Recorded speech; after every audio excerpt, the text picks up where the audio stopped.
Thank you so much, Mr. Chairman, and thank you to the witnesses for being here. And it seems like we have a lot of students. Otherwise, y'all got real young faces in here. So I want to thank each and every one of you for being here today. Unfortunately, this is a conversation I never thought we should have. And so let's get into it. The so-called president of peace has spent all his time in office dragging the United States into conflict all over the world. He's threatened our closest allies. He started another unauthorized regime change war in the Middle East. And in this instance, he invaded a sovereign nation and kidnapped its leader. Now, I don't want y'all to get it twisted and believe for any reason that I think Maduro is a saint. But there are processes. A lot of Republicans in Congress and on this committee will argue that Trump's attack on Venezuela will be for the good of the Venezuelan people, as the chairman has laid out. But let me be clear, Donald Trump does not care about the Venezuelan people, and let me give you the receipts on how I know. He said that Venezuelans were invading the United States. He terminated the protected status of more than 350,000 Venezuelans. He deported Venezuelans to El Salvador's terrorist prison, even though many of them had no criminal record. So this was never about helping the Venezuelan people. Donald Trump does not care about Venezuelans at all. To be clear, there is no legal basis for the United States government to invade a sovereign country and kidnap its leader. There is no legal basis for recklessly bombing people who pose no immediate threat to the United States. And the exact language that I believe the chairman used was that this was a precise operation. I don't know if his definition of precise includes the fact that there were at least 40 civilians killed in this operation in Venezuela, and there was a total of 83 persons that were killed during this invasion. But Donald Trump's unlawful military action in Venezuela was never about stopping illicit drugs from entering the United States. According to the DEA's National Drug Threat Assessment, Venezuela has little to no role in smuggling illicit fentanyl into the United States. In fact, DEA has never listed Venezuela as a fentanyl source or transit country. Coast Guard and military data do not show any fentanyl coming from Venezuelan-linked maritime routes. It's interesting because the last thing that I remember hearing about is that the president decided not to consult with Congress before going into Venezuela, but to consult with oil corporate executives. I'll just put that out there.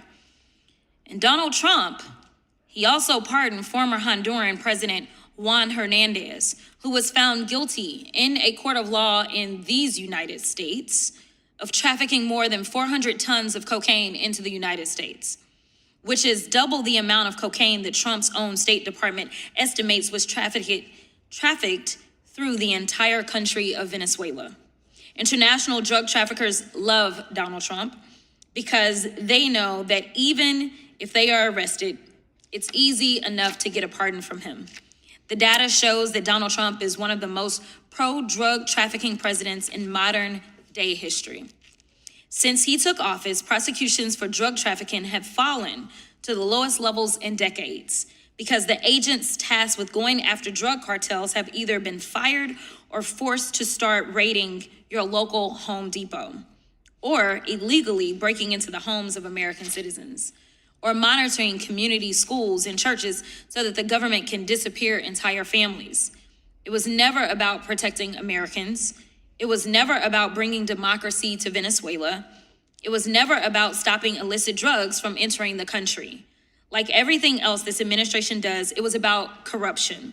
The president told oil executives about the planned attack days before it happened. Trump then promised that oil companies would be fully reimbursed by American taxpayers for any investments they make in Venezuela.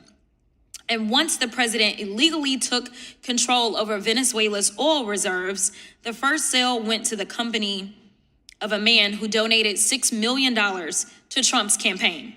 This is why the president attacked Venezuela. This was about greed. This was about controlling their oil so that the oil executives who donated to his campaign could make even more money. Not only was this illegal and corrupt, it's also extremely expensive for U.S. taxpayers. The operation to capture Maduro cost taxpayers at least $3 billion. And it is now costing taxpayers hundreds of millions of dollars to maintain the oil tankers that the United States government has seized. And as a Texan, let me tell you, this is not helping those in my state that engage in oil work. This erratic and illegal foreign policy is now responsible for the death of 13 U.S. service members and has made the Republican-caused economic crisis even worse. The final point that I'll make is that, especially as we have young people here, I think there is a lot that we can learn from our youth.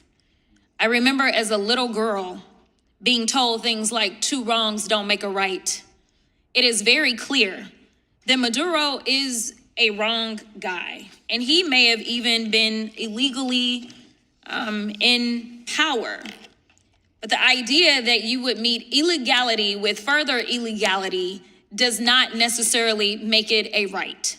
So as someone who is trained in the law, as someone who still respects the law, as someone who believes that law and order should matter in this country, I can't speak for others. It is a shame that we do not have enough people that understand the Constitution, that are serving in the Congress, and decide that they want to stand up and protect Americans, as we have a lawless 34-count convicted felon that is continuing to engage in illegal actions that are harming both us here domestically as well as Americans and others abroad. With that, I will yield. Tonight, a political firestorm is erupting in Washington. Congresswoman Jasmine Crockett has delivered a blistering statement accusing former President Donald Trump of launching what she calls an illegal, unconstitutional, and corrupt military operation in Venezuela, one that she claims has cost lives, billions of dollars, and raised serious questions about abuse of power. We break it all down for you right now. Thank you for joining us. You're watching Muhammad News Network. In a forceful and highly charged address before Congress, Congresswoman Jasmine Crockett laid out a detailed case against Donald Trump's alleged actions in Venezuela, challenging both the legality and the motives behind the operation. Her remarks, delivered in front of lawmakers, witnesses, and even students present in the room, painted a picture of what she described as a dangerous and unlawful expansion of U.S. military power. Crockett began by expressing disbelief that such a discussion was even necessary, stating that the United States should never be in a position where it must justify actions like these. She sharply criticized what she described as a pattern, accusing Trump of escalating conflicts globally, threatening allies, and engaging in unauthorized military interventions. At the center of her argument was Venezuela. According to Crockett, the United States had no legal authority to invade a sovereign nation or detain its leader.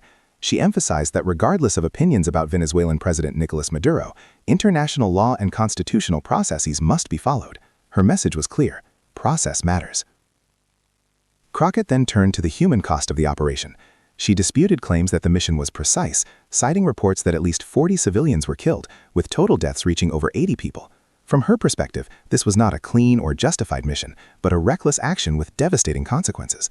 She also raised serious constitutional concerns, pointing out that Congress was not consulted prior to the operation, a key requirement under U.S. law when engaging in acts of war.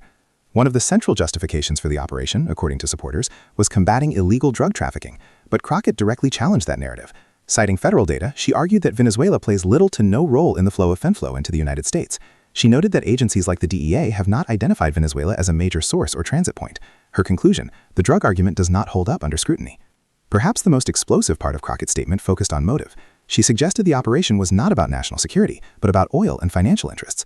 According to her claims, oil executives were allegedly informed before Congress, and policies were put in place to financially benefit corporations tied to political contributions. She pointed to reports that oil-related deals and reimbursements could ultimately cost American taxpayers billions while enriching a select few. Her message here was blunt: this was about greed. Crockett didn't stop there. She highlighted the economic and human toll on Americans, including billions in taxpayer costs and the deaths of U.S. service members. She also criticized broader enforcement priorities, arguing that resources meant to combat serious crime were being redirected in ways that do not protect everyday citizens. In one of the most powerful moments of her speech, Crockett addressed the students present in the room. She reflected on a simple lesson many learn as children: 2 wrongs don't make a right. While acknowledging concerns about Venezuela's leadership, she argued that responding with unlawful actions only deepens injustice rather than resolving it.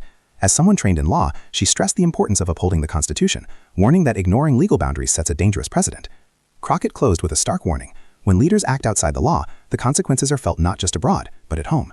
Her remarks have already sparked intense debate across political lines, raising critical questions about executive power, accountability, and the true cost of foreign intervention.